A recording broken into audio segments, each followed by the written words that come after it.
એક નજર કરીએ આજના મુખ્ય સમાચાર પર। થરાદ નગરપાલિકાની ઘોર બેદરકારી વોર્ડ નંબર 2 માં આવી સામે। થરાદ શહેરમાં આવેલ પશુ દવાખાના પાસે કેટલાય સમયથી ભૂગર્ભ ગટર લાઇનનો ગંદુ પાણી રોડ ઉપર આવતા રાહદારીઓને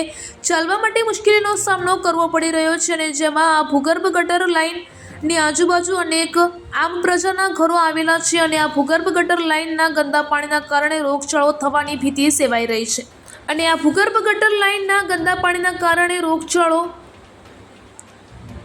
થશે તો તેનો જવાબદાર કોણ રહેશે અને જેમાં લોકમુખ્ય ચર્ચાઈ રહ્યું છે કે નગરપાલિકાના સત્તાધીશો આંખ આડા કાન ધરીને બેઠા હોય તેવું લાગી રહ્યું છે અને જેમાં સમાચાર પ્રસિદ્ધ કર્યા બાદ નગરપાલિકા દ્વારા ભૂગર્ભ ગટર લાઇનની સાફ સફાઈ હાથ ધરવામાં આવે તો એમાં કાંઈ નવાઈ નહીં અને હવે તો આવનારો સમય જ બતાવશે કે થરાદ નગરપાલિકાના એસઆઈ દ્વારા આ ભૂગર્ભ ગટર લાઇનની સાફ સફાઈ કરાવવામાં આવશે કે એમ જ ગંદકી યથાવત રહેશે। રિપોર્ટર ચક્ષ ગુજરાત ન્યૂઝની સાથે કયુમભાઈ ચૌહાણ, થરાદ લાખણી બ્યુરો ચીફ, બનાસકાંઠા।